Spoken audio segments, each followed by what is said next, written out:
Good morning, listeners, viewers from within Nigeria, across Africa, and around the world. My name is Smart Mado Ajaja, and the convener of Open Nigeria and Africa United, and the anchor of Nigeria Now at ONN. How are you guys doing? Welcome to the third edition of Good Morning Africa. Today, we are joining the people of Kenya to mourn the passing of a great Pan-Africanist and a former Prime Minister of Kenya, Mr. Raila Odinga. Mr. Raila Odinga is a big name in Kenya and the whole of modern continent Africa, known, a great politician, a more importantly, great Pan-Africanist, a man who wanted, like those before him, the unification of Africa. He passed a few days ago in India and was buried just on Sunday. Today at the ONN, we decided to set this program aside to do an exclusive report on him at Good Morning Africa. And that is what we are going to be talking about. So if you are joining us for the very first time on TikTok, on YouTube, Facebook, subscribe to our channel, follow us, like, comment, so we can get that prime place that we have always envisioned. Thank you, all those who have joined. As a matter of policy, we welcome all our newcomers heartily from our hearts to say a huge thank you, for, making us a priority, regardless of the millions of channels that you see that are out there, everywhere on the social space. Thank you. It's not, we take your presence very seriously, and we encourage you to join our movement, the ONN Global Movement for Peace, Justice, Security, and Stability. Yeah, because we need it right now in the world, and everywhere there is trouble. So today we're going to be talking about Raila Odinga, his time and his politics and everything about him. So if you feel like contributing, please make a statement. If you are a Kenyan joining us, please, share this message with all Kenyans and with all Africans and the friends of Kenya everywhere. Raila Odinga, I started hearing about him when I was a very, very young person. His father was the first vice president of Kenya, Mr. Oginga Odinga. Yeah, that name rang so much bell. Oginga Odinga, that was his father. He was vice president to Jomo Kenyatta, the first democratically elected president, the first independent president of Kenya. So he has a history, a big history surrounding him, and his stature looms really large in Kenya and the rest of Africa. If you understand the process, the time leading to the independence of Kenya, you heard about the Kenyan resistance, the Mau resistance, under that. Those are the men behind it. So he came. Raila comes with a lot of history, huge history, behind him. Just stepping into the steps, the shoes of his father. And he did credibly well. He contested to be president of Kenya about 5 times, but unfortunately, those 5 times, he wasn't able to make it, and always something to do with rigging and denial of access, which is a huge problem to most African countries when the people are given the opportunity to make democratic choices. Some people score to it. So this guy was in the arena 5 times running for president. But we're going to be talking about him, how he started, and where he started from. Raila Amolo Odinga was born on January 7, 1945. Wow, quite a time. And he passed on the 15th of October 2025, exactly 80 years after. He was a Kenyan politician who served as Prime Minister from 2008 to 2013. He was the Member of Parliament for Langata Constituency from 1992 to 2013. He was also the leader of Azimio la Umoja, One Kenyan Coalition Party. Yes. Odinga ran for president of Kenya 5 solid times, with none of the attempts being successful. Each time, Odinga alleged electoral fraud. Yes. And there was one that was overturned, actually, when the Supreme Court of Kenya overturned that election for a fresh election to be held. But again, you know how it is. Well, he did his best. In 1997, he finished third as the candidate of the National Development Party, NDP. In 2007, he ran again for the presidency under the Orange Democratic Party, that's ODP movement, ODM, and lost to Mwai Kibaki. In 2013, 2017, and 2022, Odinga was the runner-up as a candidate for the Coalition for Reforms and Democracy, CORD, National Super Alliance, NASA, and Azimio la Umoja, respectively.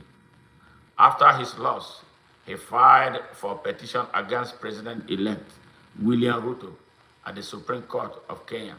The court decided against him, and Odinga pledged to respect its ruling.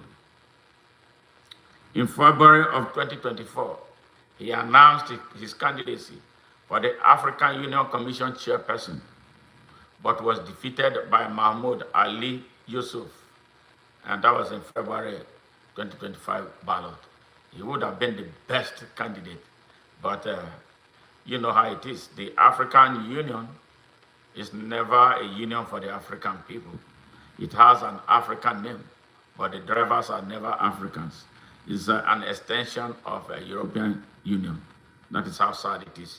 And the reason why we must disband the African Union as it stands right now. All right, early life and education. Kenya colony. Raila Odinga, a member of the Luo ethnic group, was born at the Anglican Church Missionary Society Hospital. Yes, in Maseno, Kisumu district. Yes, Nyanza province, on 7 January 1945. His parents were Mary Juma Odinga and Jaramogi Oginga Odinga, who served as the first vice president of Kenya under Jomo Kenyatta. He went to Kisumu Union Primary, Maranda Primary in Bondo, and Maranda High School, where he studied until 1962, when he was transferred by his father to Germany. All right, this journey to outside Africa, it's been a long, and it's been going on for a very long time. All right, he spent the next 2 years at the Herder Institution, which trained foreign students in German language, and was part of the philosophical faculty at the University of Leipzig in East Germany. He received a scholarship that in 1965 sent him to Technik Hochschule Technical College of Magdeburg, now a part of Otto von Werk University in Magdeburg, Germany. In 1970, he graduated with a master's degree in mechanical engineering. While studying in East Germany, During the Cold War, as a Kenyan, he was able to visit West Germany, West Berlin, through checkpoint Charlie. When visiting West Berlin, he used to smuggle goods not available in East Germany. All right, not available in East Berlin, and bring them to his friends in East Germany. All right. Okay, personal life of Raila Odinga. He was baptized as an Anglican Christian in the Church Missionary Society, CMS, in his childhood. Odinga later became a born-again Christian. All right. Odinga was married to Ida Odinga, Ida Anyango Uyu. They lived in Karen, Nairobi, and had a second home at Central Farm in Siaya County. The couple had 4 children. Fidel, 1973 to 2015, I think he died. Rosemary, born in 1977. Raila Jr., born in 1979. And Winnie, born in 1990. Fidel was named after Fidel Castro, and Winnie after Winnie Mandela. Yes, that's some revolutionaries right there. In an interview with BBC in January 2008, Odinga asserted that he was the first cousin of US President Barack Obama through Obama's father. However, Barack Obama's paternal uncle denied any direct relation to the Odinga, stating that Odinga's mother came from this area. So it is normal for us to talk about cousins, but it's not a blood relative. Well, Odinga briefly played association football. He was a soccer star for the Lower Union, now called Gor Mahia, as a midfielder. He was a supporter of English Premier League club Arsenal. All right. Odinga was appointed by the African Union to mediate the 2010-2011 Ivorian crisis, which involved Alassane Ouattara and Laurent Gbagbo. Odinga wrote Flame of Freedom, a 1,040-page autobiography which talks about his life from childhood. It was launched on October 6, 2013 in Kenya, and subsequently in the United States on October 15. All right, he had some nicknames. Odinga accrued several nicknames during his political career. These include Tinga, Hama, Baba, Jacom, Agwambo, Joshua, Rao, and People's President. Early career. All right, business and entrepreneurship. Odinga returned to Kenya in 1970, and in 1971 he founded the Standard Processing Equipment Construction and Erection Limited. Okay, later renamed East African Spectre, the only company manufacturing liquid petroleum gas cylinders in Kenya. In 1974, Odinga was appointed Group Standards Manager of the Kenyan Bureau of Standards. After holding this position for 4 years, he was promoted to be the Deputy Director in 1978, a post he held until 1982 detention. In 1982, there was a coup attempt in 1982. At 3 a.m. on Sunday, 1st of August 1982, a group of soldiers from the Kenyan Air Force led by Senior Private Hezekiah Ochuka attempted to overthrow the government of President Daniel Arap Moi. After the failed attempt to overthrow him, President Moi reorganized the Kenyan security architecture, staffing it with his loyalists, and then ensured a law was passed in parliament that gave him emergency powers while placing provincial administration under the office of the president. Odinga was arrested and charged with treason after being accused of being among the masterminds of the 1982 coup. He was released 6 years later in February of 1988, but was detained again that August. He was finally released in June of 1989. Yes, so he has seen a dose of brutality. In an era of unrelenting human rights abuse, by the Kenyan government, Odinga was placed under house arrest for 7 months after evidence seemed to implicate him along with his late father, Oginga Odinga, for collaborating with the plotters of a fake coup attempt against President Daniel Arap Moi in 1982. Hundreds of Kenyan civilians and thousands of rebel soldiers died in the coup. Several foreigners also died. Odinga was later charged with treason and detained without trial for 6 years. A biography released 14 years later in July of 2006, apparently with Odinga's approval, indicated Odinga was far more involved in the attempted coup than he had previously admitted. After its publication, some members of parliament in Kenya called for Odinga to be arrested and charged.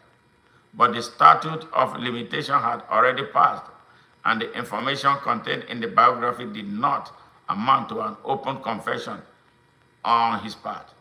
Among some of his most painful experiences was when his mother died in 1984. But the prison wardens took 2 months to inform him of her death. He was released on February 6, 1988, only to be rearrested in September of 1988 for his pro-democracy and human rights agitation, at a time when the country continued to descend deep into the throes of poor governance and the despotism of single-party rule. Kenya was then, by law, a one-party state. His encounters with the authoritarian government generated an aura of intrigue about him, and it was probably due to this that his political followers christened him Agwambo Luo, for the mystery or unpredictable, or Jakon, meaning chairman. Odinga released on June 12, 1989, only to be incarcerated again on July 1990, together with Kenneth Matiba, former Nairobi mayor, Charles Rubia, both multi-party system and human rights crusaders.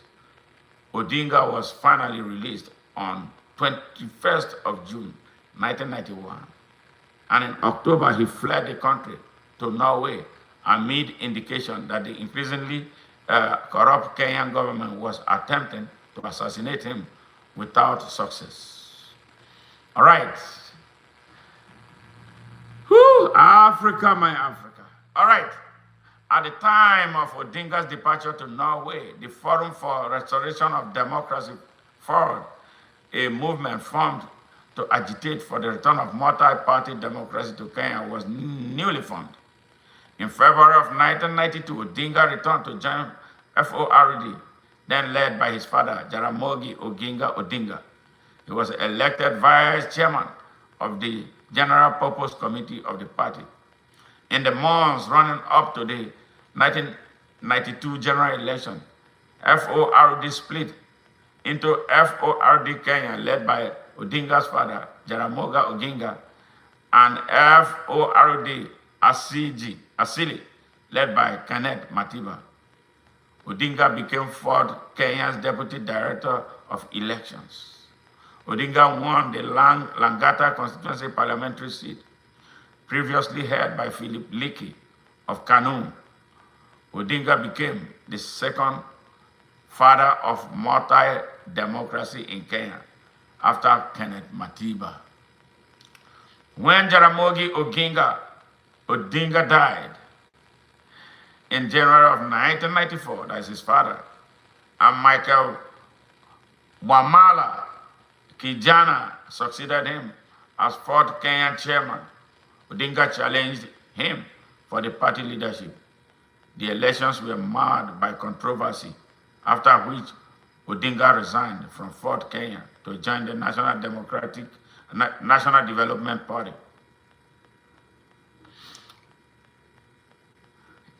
In his first bid for the presidency in 1997 general election, Odinga finished third after President Moi, the incumbent, and Democratic Party candidate Mwai Kibaki. He, however, retained his position as a Langata MP. Kanu NDP merger, that's the new Kanu, new political merger and alliance, perhaps similar to the joke that they are talking about in Nigeria. Immediately after the 1997 election, Raila appeared alongside Kibaki to denounce the results, saying that they were rigged. In the subsequent months, however, he forged a deal to support Moi, entering into a cooperation deal between his party, NDP, and Moi's Kanu party. He accepted a position in the Moi's cabinet as energy minister, serving from June 2001 to 2002, during Moi's final term. In 2002, the NDP and Kanu formally merged, with the NDP being dissolved and the new party being dubbed as the New Kanu. In the subsequent Kanu elections, held that later that year, he was elected the party's Secretary General, replacing Joseph Kamoto. In 2002, much to the chagrin of Odinga and many other hopefuls in the party, Moi had endorsed Uhuru Kenyatta, son of Kenya's first president, Jomo Kenyatta, but a relative newcomer in politics, to be his successor. Moi publicly asked Odinga and others to support Uhuru as well. This was taken as an affront by many of the party loyalists who felt that they were being asked to make a way for a newcomer who, unlike them, had done little to build the party. Odinga and other Kanu members, including Kalonzo, Moiskoya, George Saitoti, and Joseph Kamoto, opposed this step, arguing that the then 38-year-old Uhuru was politically inexperienced and lacked the leadership qualities needed to govern. Moi stood his ground, maintaining that the country's leadership needed to pass to the younger generation, as well as someone that Moi could rely on personally. Wow. Yes, disease everywhere. Dissent ran through the party, with some members openly disagreeing with Moi, despite his reputation as an autocrat. It was then that the Rainbow Movement was formed, comprising disgruntled Kanu members who exited Kanu. The exodus led by Odinga saw most big names fleeing the party. Moi was left with his hand-picked successor, almost alone, with a party reduced to an empty shell, with poor electoral prospects. The Rainbow Movement went on to join the Liberal Democratic Party, LDP, which later teamed up with opposition Mwai Kibaki's National Alliance Party of Kenya, a coalition of several other parties to form the National Rainbow Coalition, NARC. Amid fears that this opposition super alliance would fail to unite and rally behind a common candidate,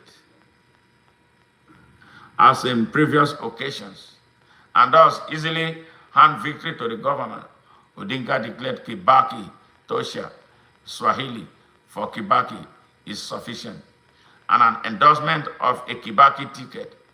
This resolved the matter of candidacy, and NAC went on to defeat Moi's protege, Uhuru Kenyatta. Kibaki himself had been injured in a radio accident prior to the election, leaving Odinga and others to lead the campaign for him. On assuming office, President Kibaki did not appoint Odinga as prime minister in the new government, contrary to the pre-election memorandum of understanding. Kenyan's constitution had no provision for prime minister yet. Neither did he give the LDP, Odinga's faction, half of the cabinet position as per the MOU. He instead sought to entrench and increase his own NAK side in the cabinet, even appointing MPs from opposition parties, Kanu and Ford people, into his cabinet. The perceived betrayal started simmering disquiet, which in time led to an open rebellion and a split within the political party and the cabinet. A key point of disagreement was a proposed new constitution for the country, which was a major campaign issue that had united Kibaki's NAC and Odinga's LDP in the campaign. The constitution included provision to trim presidential powers to rein in what was seen as an autocratic presidency, a feature of both the Mwai and first President Jomo Kenyatta's regime, which had led to a lot of power abuse and unacceptable leadership. This proposed document was called the Burma Draft, but Kibaki's government opposed it and withdrew from the process in March of 2004. Yes. African politics. Main article. Kibaki's government went on to write a new proposed constitution.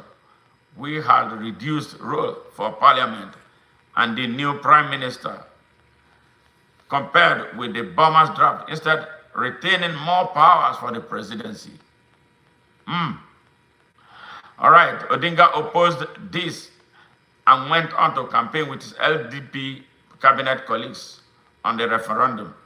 No side opposing the president and his lieutenants in a bruising countryside campaign.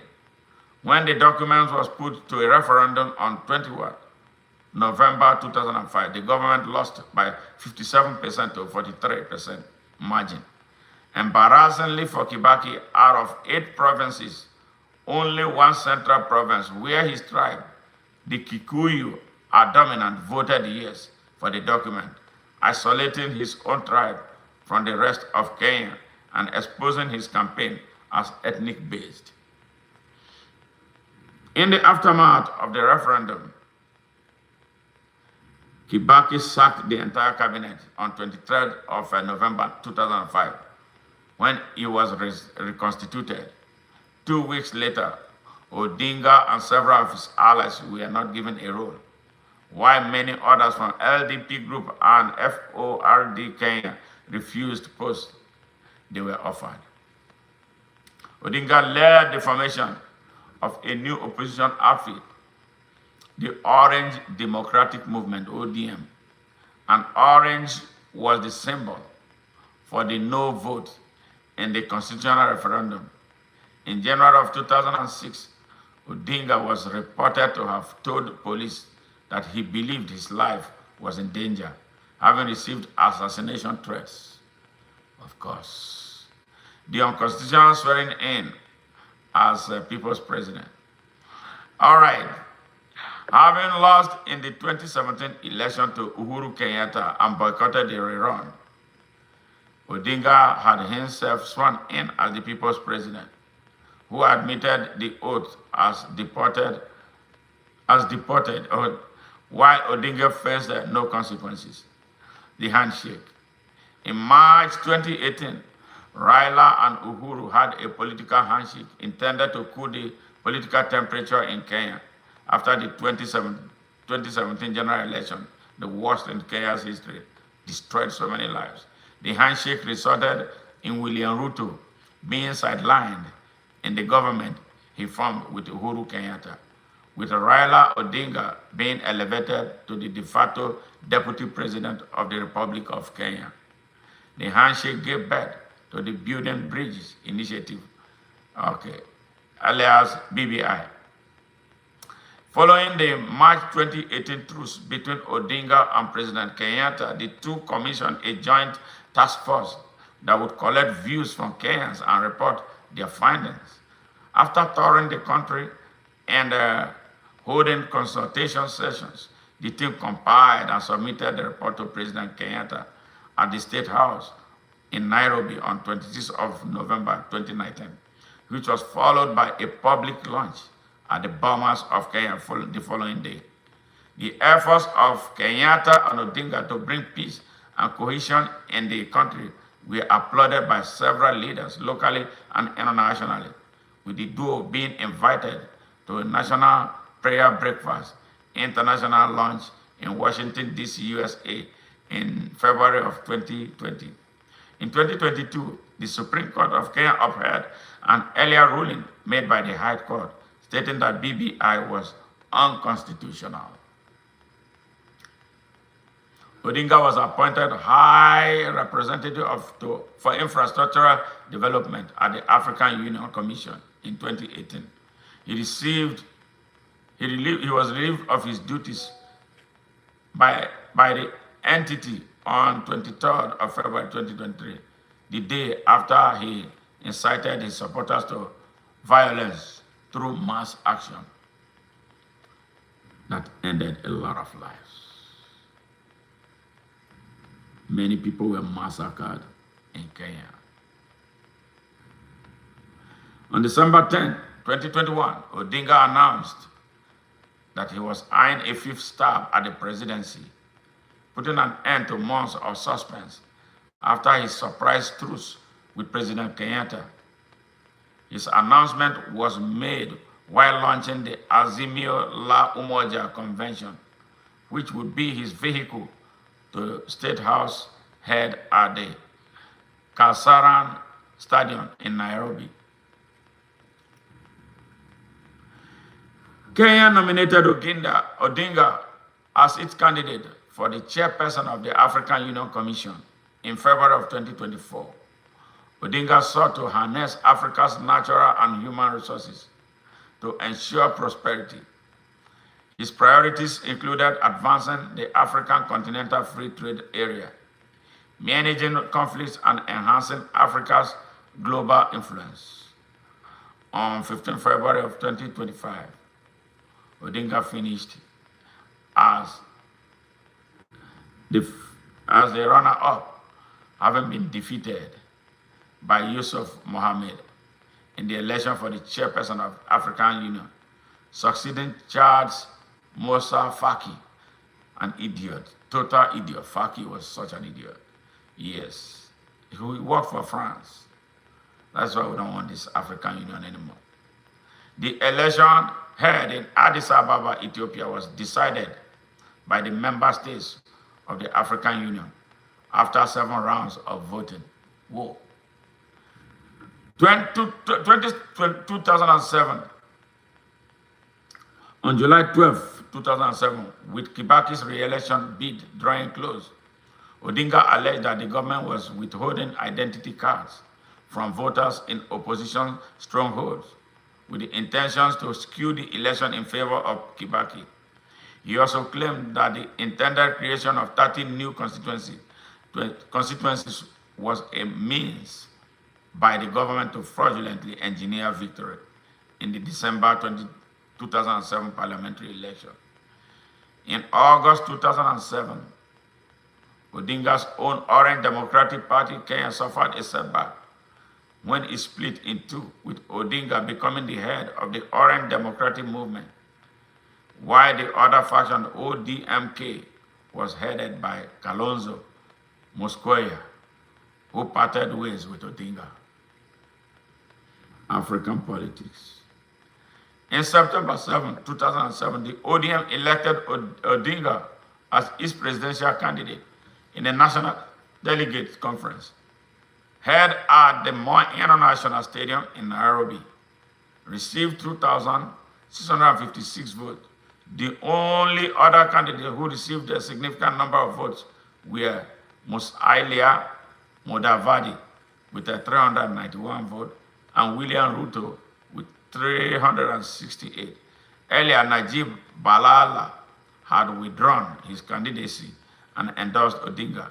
The defeated candidate expressed their support for Odinga afterwards, and Mudavadi was named as his running mate.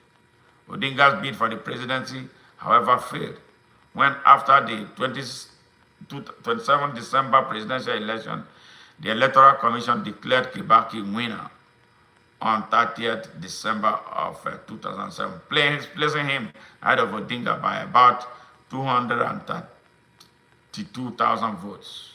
Jeffrey Sachs, professor of economics and director of the Earth Institute at Columbia University and special advisor to former UN Secretary General faulted the United States approach to the post-election crisis and recommended an independent recount of votes. Yes. So we're talking about Raila Odinga. You see, he is a man of like many things, many things, greatly politically immersed in Kenyan politics, big time. But one thing that stands him out, he was just this fighter that would never give up. He kept on fighting and fighting, looking for better ways, to bring in Kenya, to true democracy. But as in other countries, in Africa, good people are resisted. Yes, Jeremy, how are you? Yeah, we're celebrating, yeah, you are from Kenya. We're celebrating our brother, our great Pan-Africanist, Raila Odinga. What is the situation? What is the weather like in Kenya? How is the country taking the passing of such an iconic figure that is synonymous with the history of Kenya? He was there at independence. His father was the first vice president of Kenya, and he rode right there into politics and has contested 5 elections to be president of Kenya. He was in the parliament doing great things. So Kenyans going to miss him. Let us hear something from you, man. It would be nice to hear something from Kenya and any other Kenyan in the house, either on Facebook or on TikTok or on YouTube. Let us hear. Yes, nice to see you guys. Thank you. So tell us if there's anything, what's going on in Kenya. So I believe Kenyans are going to miss Raila Odinga. Seriously. There's going to be a huge vacuum. Who is out there to step into the big shoes that he left behind? His passing, do you think is going to bring Kenyans together? Because I understand what was taking place, the Gen Z revolution in Kenya, which I believe is an unfinished business. And I saw the role he played trying to bring calm to the country at the time. So what's taking place in Kenya as we talk about this great African, yes, and a great Pan-Africanist? I believe if he had secured the presidency of the African Union Commission, he would have done a better job than all those before him. But I don't know what happened. But I know that the guy before Faki was such an idiot that he worked for Arab interest and French interest to the detriment of African interest. Electing Raila would have turned the tide and perhaps make the African Union look more African than it does look right now. So your opinion and the opinion of others who are watching from Facebook, YouTube, and TikTok. So today we are celebrating a great guy, great man. And he has seen the raw edge, the raw end of African politics, detained over 3 times from what I just, the rendition that took place. So if you are joining us for the first time, please, on YouTube, TikTok, Facebook, follow us, like our post, put your hands on the subscription button, subscribe. Your subscription helps us, to reach more people and to incite YouTube, incite Facebook, incite TikTok to continue to recommend our message to those who need it more. We're a global movement. What we do is to inspire great men, young people from Nigeria, across Africa and around the world to stand up for themselves, stand up for global peace, global security, global progress and prosperity, and above all, global stability. That's what we do. Hey, Jamal, Jordana, how are you? I hope you're doing well. Yes. So let us hear the brothers and sisters from Kenya. What is the mood in Kenya right now? I saw the celebrations. Thousands of people. In fact, it was supposed to be a private burial for family, but the people broke protocol. Thousands of them surged, and they could not hold them back. Thousands received him at the airport when his body was brought back from India. Thousands, they had a 4-line instead for him. Such a huge icon. I believe Kenyans are going to miss him. Some of us who are Pan-Africanists, we're going to miss him because he was such a great light for the candle of Pan-Africanism. So we're going to miss him a lot. Yes. So what is it that is going on? What is Kenya going to be without Raila Odinga, a man who has been there since independence? His father was the first vice president of Kenya.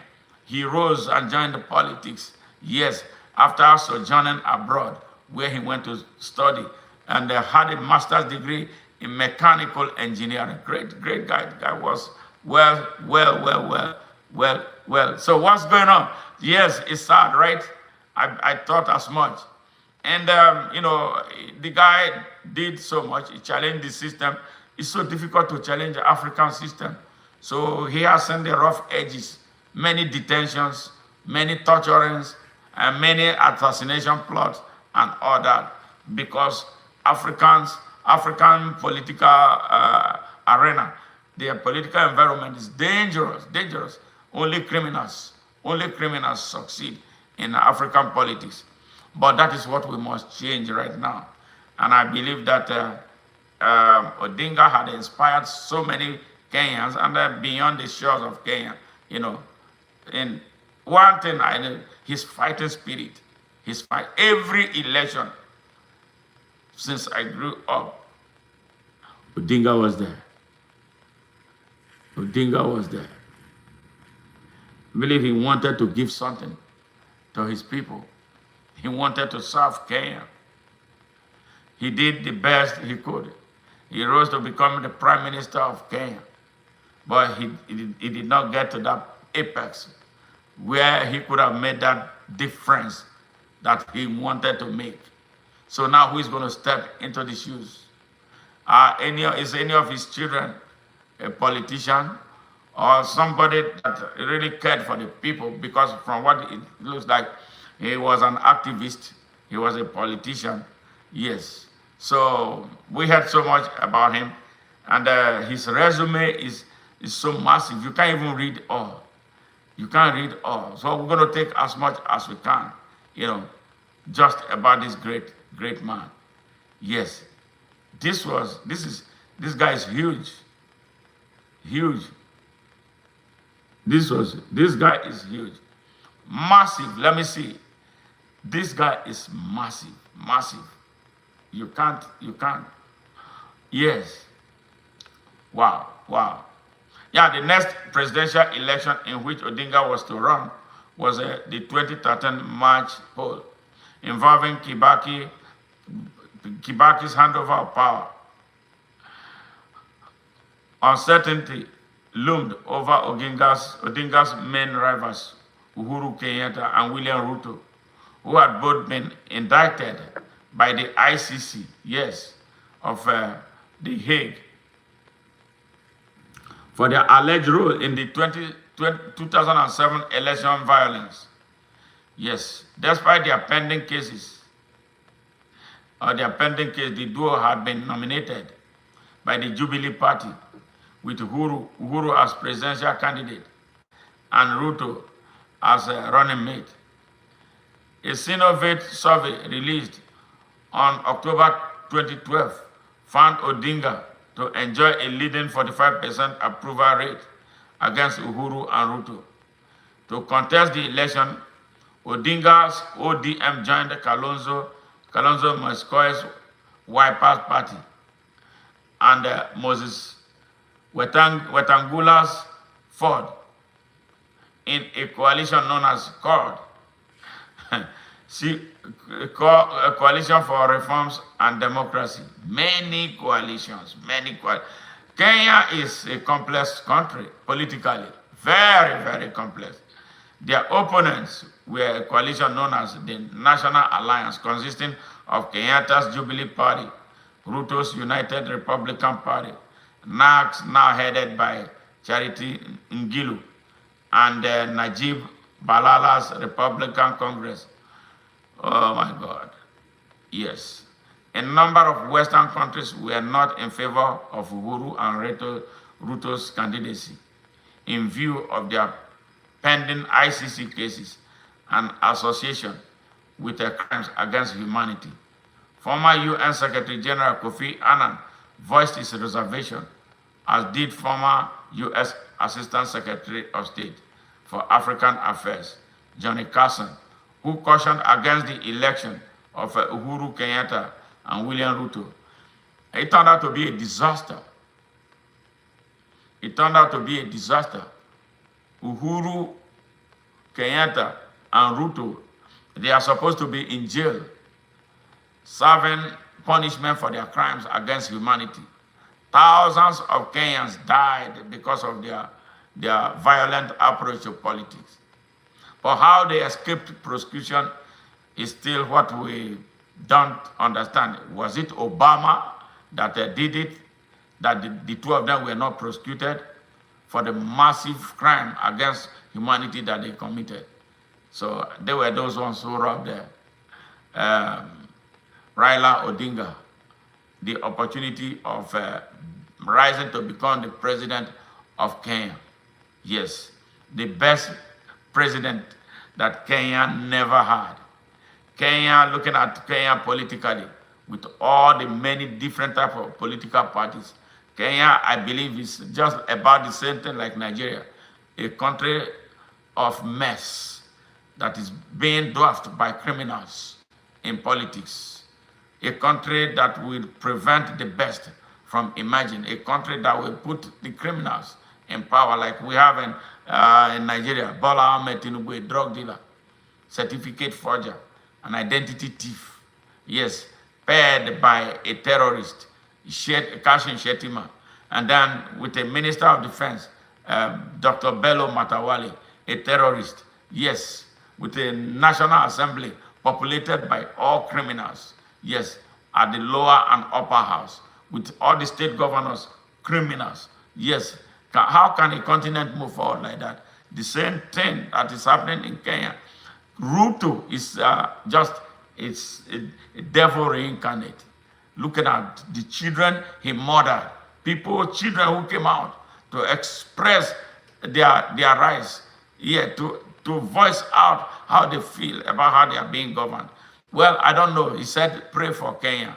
Pray for Kenya. So we really have to pray for Kenyans. But Kenyan youths, Kenyan Gen Z, it's time. You must finish the work you started. You did the work halfway. The whole of Africa was looking up to you for something new. So I don't know what happened. But you guys must finish that work. The madness in Kenya is the same thing as it is in Nigeria. But I applaud the Kenyan youths for standing up. They stood up. The Nigerian youths are not standing up. The Nigerian youths want to be paid money. Nigerian youths want to be bribed in order for them to be responsible. But the Kenyans, I saw them. I followed everything, yes, what they were doing. But as kudos so far, but the job is not done. Don't leave this job undone. You have to finish it. Yes, the job is half done. And Ruto was about to run away when he released his army of killers, and they stopped the movement. But I believe that the fire will continue to burn, and then those who truly love Kenya will come together and finish the job and bring sanity to that beautiful country. I've been there. I went to Nairobi a couple of times when I was in South Africa. That was a very beautiful city. Beautiful city. Beautiful city. Yes, and I look forward to coming back as the leader of Africa Unite. I'm talking to some Kenyan young people there, and there's one guy, James Nkinza, is there, putting things together. We're going to grow and make Africa one country, out of the hell it is right now. So the continent will be free.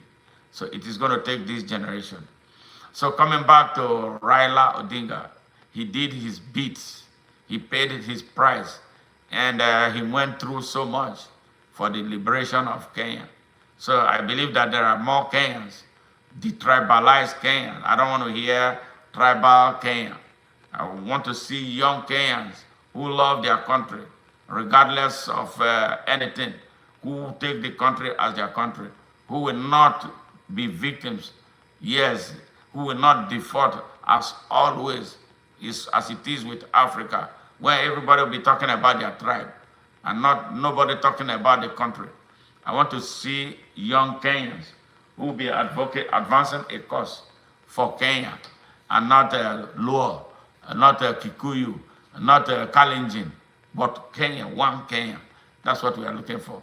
Like we are talking about one Nigeria, one true open Nigeria with free, fair, equal, unlimited, and unconditional access to opportunity for every Nigerian to grow and develop and progress and prosper according to their abilities and levels of competency. That's what I wish for the Kenyan people and the whole of Africa and the whole of the world, where there are troubles of situation that has to deal with discrimination and repression and all that.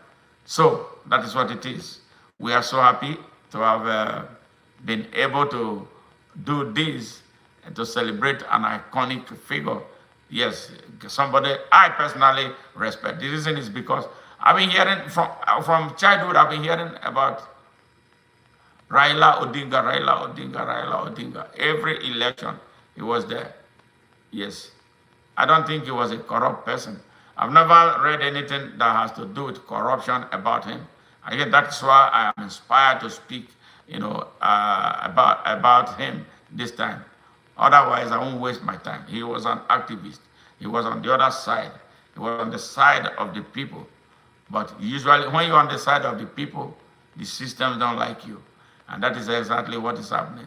They will always, always find a way to connive against you because you are light and they are darkness. So we wish Raila the very best. He did his part and he left the baton. So who is going to take it? Young Kenyans, run with it and make your country great. Yes, it's only you that can build it. It's only all of us that can unite to build Africa.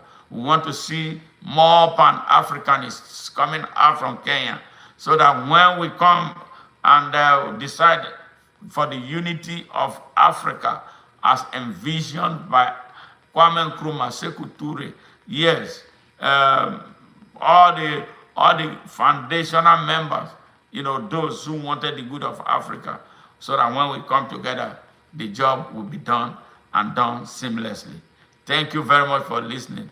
And I look forward to seeing you in our next broadcast. Bye for now from Houston, Texas, United States of America. It is 1:53 a.m. Central Standard Time here. I think that would be like 9 a.m. in Kenya. And that's 7:53 a.m. in Nigeria. All right, and wherever it is, wherever you are, everywhere on earth. Bye for now, and much love. Thank you.